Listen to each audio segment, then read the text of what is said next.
Okay, so now that we're aware of some of the body mechanics that are involved in this activity, I'm going to go over the actual work hardening program that we'll be using for this specific client.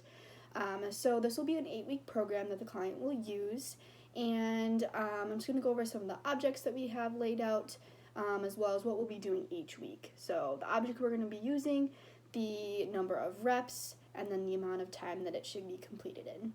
And then the hope for this program is that for each week, the set will be completed 3 times.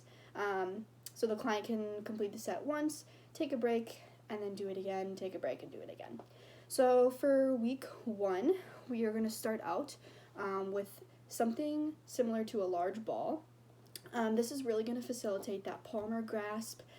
It's going to make it easier for the client who's really having decreased grip and pinch strength at the moment, a lot of numbness and tingling, also dealing with a lot of fatigue, unable to do those fine motor skills. So we're going to start out with this larger object, and again, this can be kind of adapted to whatever you have around the house. I just happen to find this one. Maybe you use something like a softball or something else that you'd have. Then we're going to graduate to using some type of a smaller ball. So if you don't have something like this is just a stress ball, maybe a tennis ball, something similar. Again, really working on that palmar grasp, but it's just getting a little bit smaller. Then we're going to move on to something to kind of work on that tip pinch a little bit more. So moving away from the palmar grasp, more to the finger grasp.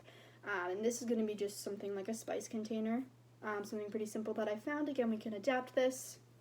And then eventually we are going to be moving down to quarters and pennies.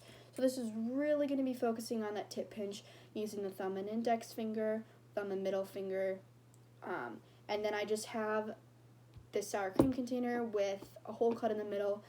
For this activity, we're just going to be putting the coins in the hole. That's really going to help with the pinch as well as the speed and accuracy that we're going to focus on. So I'm going to go over each week now and the activities that we'll be doing. So for week 1, I just have this Tupperware container we're going to put the ball in. So we're going to start with this large ball, palmar grasp, and we're going to do 30 reps in 10 minutes.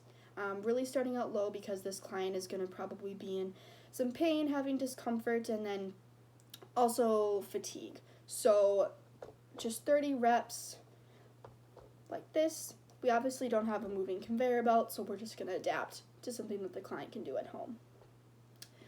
For week 2, we're then going to use this small ball, and then again, we're going to do 30 reps in 10 minutes. So just really working on that grasp, same reps and everything like that. For week 3, we're going to move on to the spice container. So this will be 40 reps in 8 minutes. So this is going to be increasing the reps while also decreasing the time, so really kind of amping up that speed a little bit, as well as working more on the finger grasp. And then for week 4, still using the spice container, we're going to keep the same reps, so 40 reps, but we're going to decrease to 6 minutes this time. So again, really working on that speed. For week 5 is when we're going to start using the quarters. So we're going to do 40 reps in 6 minutes for this. So really working on that tip pinch and then getting the coins into the container.